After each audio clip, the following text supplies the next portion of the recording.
చల్లదనానికి, ప్రశాంతతకి, పర్యావరణానికి, వాతావరణానికి మంచి పేరైనటువంటి కోనసీమ.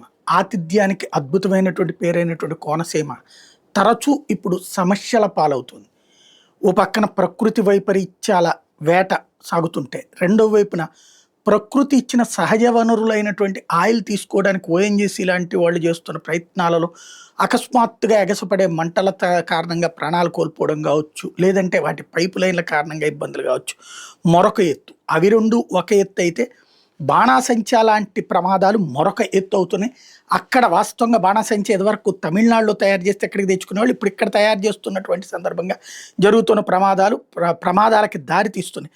తాజాగా రాయవరంలో భారీ పేలుడు సంభవించడం, ఏదైతే బాణాసంచా తయారు చేసే ఫ్యాక్టరీలో 6 ప్రాణాలు కోల్పోయారు, మరొక 8 మంది వరకు గాయపడ్డటువంటి వ్యవహారం ఏదైతే ఉందో దాన్ని చూస్తే పరిస్థితి అర్థమవుతుంది. బాణాసంచా తయారీ యాక్చువల్గా చాలా జాగ్రత్తలు తీసుకోవాలి. ఆ జాగ్రత్తలు పర్ఫెక్ట్గా తీసుకుంటున్నారంటే ఉండట్లేదు. ప్రతిసారి దీపావళప్పుడు ఇలాంటి ప్రాబ్లం ఎదురవుతున్నాం. దీపావళప్పుడన్నా ఫైర్ డిపార్ట్మెంట్ ఎందుకు ముందు జాగ్రత్తలు తీసుకోదు, ఎందుకు ఫైర్ డ్రిల్ చేయదు, ఎందుకు ప్లాన్ చేయదు అన్నది అర్థం కాదు. అలాగే పోలీసులు ఎందుకు వెరిఫై చేసుకోరు, రెవెన్యూ ఎందుకు చెక్ చేసుకోదో అర్థం కాదు. అయిపోయాక సంతాపాలు, ఆ పైన సందేశాలు, ఆ పైన పరామర్శలు, ఖండనలు ఇక్కడికే ముగిసిపోతుంది. ఇది మన దౌర్భాగ్యం.